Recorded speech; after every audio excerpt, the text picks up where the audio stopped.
Hello, everyone. Welcome to our presentation on grief and loss in the time of COVID-19. My name is Jessica Peterson. I'm the social worker with New England Hospice, and I'm also the volunteer coordinator. And if you have any questions or concerns, please don't hesitate to reach out. We're available for you.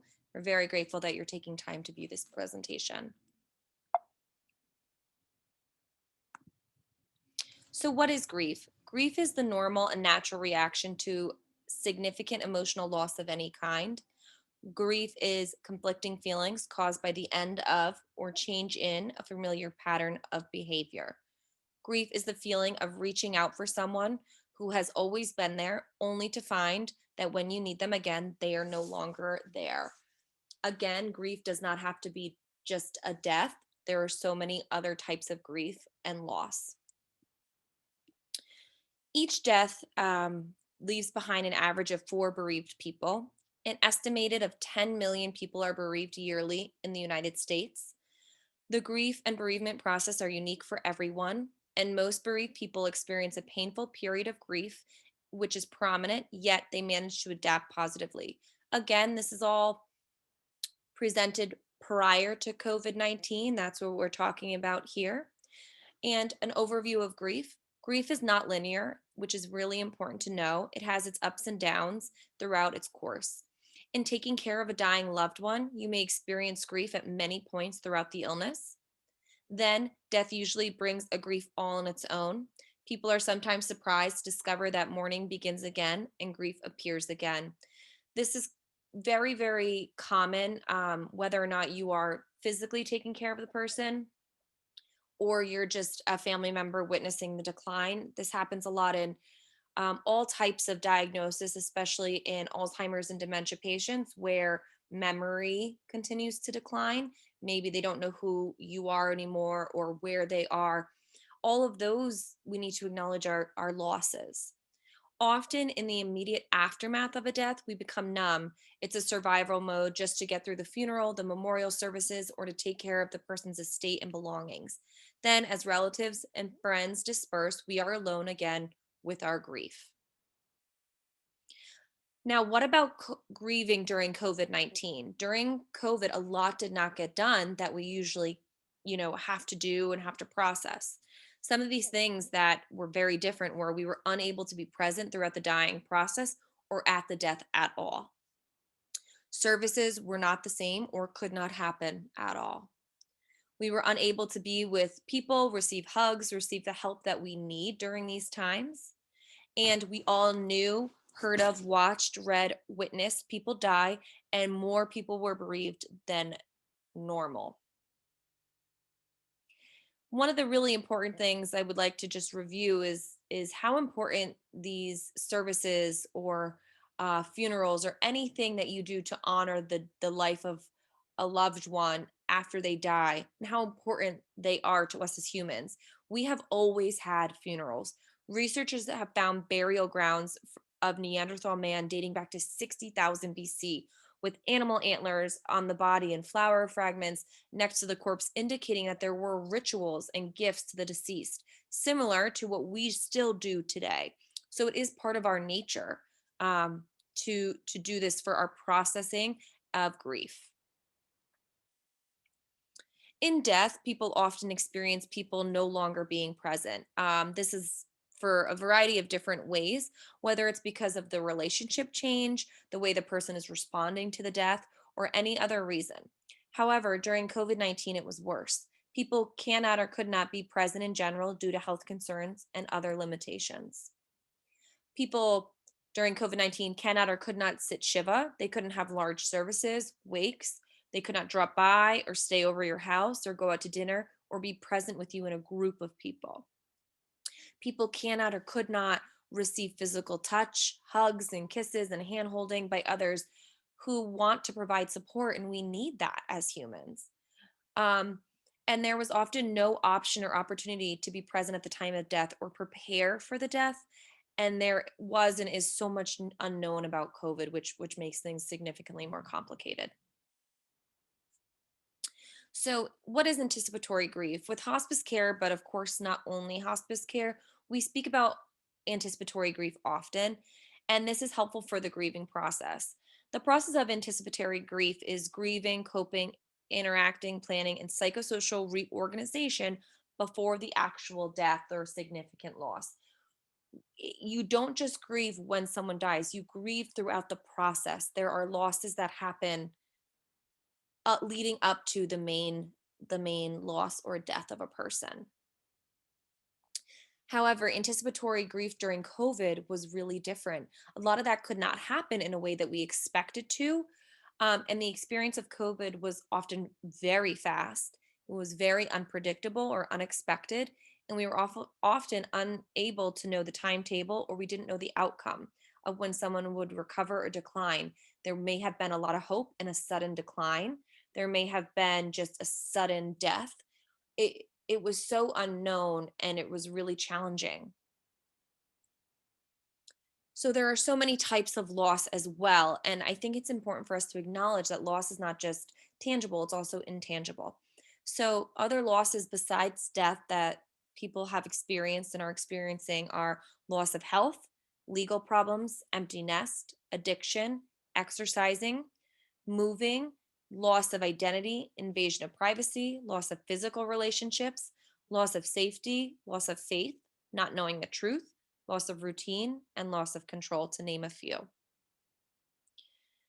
So, this is all happening and continues to be the loss that we experienced during COVID, but there was way more um, losses during COVID, and they often were pretty traumatic. In general, there were ongoing losses and trauma throughout this experience. The loss of experience, loss of contact with people, loss of job, stability, schooling, and a fear of COVID 19. The trauma of deaths with COVID 19, there was things that we were unable to say, to apologize for, or be present at all. And there were some significant secondary losses, such as hearing it's not that big of a deal. The secondary loss of hearing that it's not that big of a deal is something that I'm not sure we're acknowledging, but it's something that we really should be, because the challenge of people saying only a small percent of people have died, or state that it's not a serious disease, is hurtful, and it's, for someone who's experienced this loss, that's a traumatic loss and something to hear. The challenges of people stating that they did not die of COVID, they died of something else. But the reality is that they would have lived longer and had a less traumatic experience without COVID. The people that they have lost, they lost early as the direct result of COVID. And finally, hearing, I can't wait for things to get back to normal, can be very challenging, because for many people, there is no normal to get back to. Because of COVID, people in their life have died, and their normal would be life prior to COVID. Once COVID's done, they still have this person in their life that's no longer there. So this adds to the already traumatic experience of COVID and can contribute to complicated grief and PTSD. Complicated grief, or prolonged grief, is a persistent form of intense grief, in which maladaptive thoughts and dysfunctional behaviors are present, along with continued yearning, longing, sadness, and or preoccupation with thoughts and memories of the person who died. This is way more significant than normal grief. This grief continues to dominate your life, and the future seems bleak and empty. Irrational thoughts that the deceased person might reappear are common, and the bereaved person feels lost and alone. Much of what we are experiencing in this pandemic is ambiguous, which is important to know. So there's a lack of closure. The future is unknown. Searching for answers. We have feelings that can be super complicated and difficult to identify, and we may feel stuck, like we're living in limbo. So it's also really important to acknowledge that we're all experiencing COVID 19 and have experienced COVID 19. We should be asking ourselves these questions. Are we recognizing this loss and the multiple losses? Are we acknowledging that our responses and feelings may be a result of the losses we are experiencing? And although we do not experience stages of grief, although we do experience the stages of grief, they are not linear, and our experiences can vary significantly as a result of COVID 19. So I just wanted to review the stages of grief, which you probably have heard of, but it is important to acknowledge that grief is very individual. Every person in the universe experiences grief in their own way. It's like a fingerprint in that way. Grief can definitely not be neatly categorized. Elizabeth Kubler-Ross's work was specifically on death and dying, hence why there's acceptance. You'll see the stages on the right hand of the screen: denial, anger, bargaining, depression, and acceptance. So it's important to know that there are no absolutes in grief. There's no reactions that are so universal that all or even most people will experience them. We can experience the feelings that Elizabeth Kubler-Ross has talked about. However, they are not linear and everybody processes these uniquely. So denial, anger, bargaining, depression, and acceptance are all a very unique experience for everyone during grief. During COVID, you may have experienced some stages very quickly or in a way that you may not have totally expected. You may have been very angry that you could not be at bedside, or that you had that your loved one had a COVID diagnosis at all, or that there may have been some hope that they would get better and then there was a sudden decline. We cycle back around in no particular order many times during the grieving process. And in our current grief pandemic, many people were in denial for a long time and may still be. So, what can you do? Here are some ideas. We want to also, of course, provide support and ideas so that you're all, able to have some self care and take care of yourselves. So, some things that you could do would be seek and accept support, find a therapist or a support group. You can do this online, there's plenty of options online now. Learn about grief, talk with a professional about the dying process if you were not present and are worried. Education is key. Learning about these things may really reduce some of the stress that you have. Accept your grief, express your grief, accept your feelings. It's important to pace yourself and involve yourself in work or meaningful activities. Get outside safely, especially as the weather is getting nicer. Don't be afraid to have fun or seek out appropriate fun. You can even check out Eventbrite. They have tons of free online events. Read poetry, listen to music, pray, go for meditate, go for a walk, connect with family and friends. Of course, in person if you're vaccinated, or on Zoom or FaceTime, on the phone, write a letter, connecting with people in the way that you can. These will all be helpful. So we also thought it would be important to acknowledge what can you say. So creating healthy boundaries during the time of COVID and during your losses during COVID.